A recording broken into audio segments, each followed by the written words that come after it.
பாருங்கள் ஃப்ரெண்ட்ஸ், நான் பின்னாடி தோட்டத்துக்கு போயிட்டு மதியானம் சமைக்கிறதுக்காக இந்த பாவக்காயை பறிச்சுக்கிட்டு வந்தேன்னா கீரை பறிக்கலான்னு சொல்லிட்டு வந்தால் இங்கே பாருங்கள், இந்த பூக்கள் இவ்வளோ அழகாக இருக்கிறது அப்படியே கண்ணை பறித்து சரி இதை அப்படியே உங்களுக்கு காமிச்சிக்கலாம் அப்படின்னு சொல்லிட்டு அப்படி பாருங்கள், இந்த பூ எவ்வளோ அழகாக இருக்குது பாருங்கள். அப்படியே நம்ம என்ன பண்ணலாம், இந்த கீரையை பறிக்கிறதுக்கு தான் நான் வந்தேன். ஸோ கீரையை அப்படியே பறிச்சுக்கலாம். நம்ம கீரை கடையல் பருப்பு போட்டு கீரையை கடைஞ்சிட்டு சிக்கன் 65 தொட்டுக்கலாம்னு ஐடியா.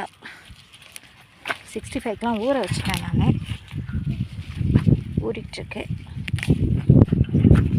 கீரையை மட்டும் பருப்பும் வேக வச்சுட்டேன். இந்த கீரையை கொஞ்சம் இது பண்ணி போட்டுக்கிட்டோம்னா இவ்வளோ பெருசாக வந்துருச்சு பிச்சுக்கிட்டு அப்படியே போட்டுடலாம் அப்படின்றது தான் என்னோட ஐடியா.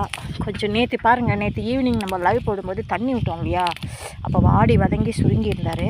நம்ம தண்ணி விட்டதுனால இப்போ நிமிர்ந்து நல்லா பார்க்குறதுக்கே ஃப்ரெஷ்ஷாக தெரியுது. கீரை நல்ல இரும்பு சத்துள்ள கீரை, அமரந்த் கீரை, பொன்னாங்கண்ணி கீரையில் ஒரு வகை. இது கலராக இருக்கும், பச்சையும் கலரும் கலந்து இருக்கும். இதோடைய பூக்கள் பாருங்கள், அமரந்த் கீரைக்கெல்லாம் பூக்கள் இப்படி தான் இருக்கும். பொன்னாங்கண்ணிக்கு, நாட்டு பொன்னாங்கண்ணிக்கு ரொம்ப குட்டியாக இருக்கும். இது ஹைப்ரிட் வெரைட்டி, அதனால் இப்படி இருக்குது. போதும், இந்த கீரை இவ்வளோத்துக்கு போதும். இதுக்கடுத்து இன்னும் கொஞ்சம் நம்ம பசலைக்கீரை கொஞ்சம் பறிச்சுப்போம், குளிர்ச்சியாக இருக்கும். சிறு பருப்பு தான் வேக வச்சுருக்கேன். ஸோ வாங்க,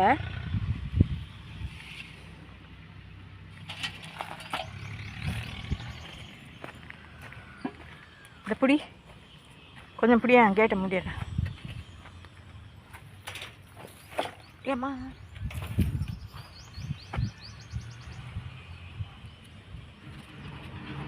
கொடு.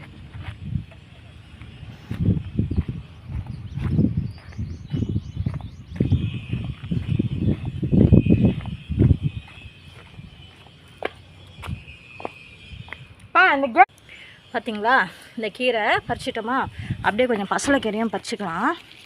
பசலைக்கீரையும் கொஞ்சம் போட்டோம்னா நல்லாயிருக்கும். கீரை நல்லா நம்மளுக்கு குளிர்ச்சியாக இதுவாக இருக்கும். ஸோ அதனால் பசலைக்கீரையும் பறிச்சிக்கலாம். பசலைக்கீரை நுனிங்களை தான் பறிக்கிறேன். பறிச்சுட்டு அது தண்டு இருந்துச்சுன்னா நட்டுக்கலாம். நம்ம இந்த பசலைக்கீரை கொஞ்சம் இன்னும் கூட கொஞ்சம் பறிச்சிக்கலாம்.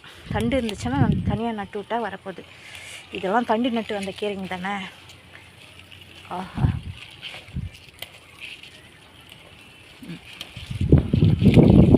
பாருங்க, இங்கேயும் கொஞ்சம் தேவையான அளவுக்கு பசலைக்கீரையை நம்ம பறிச்சுக்கிறோம். அதுக்குள்ளே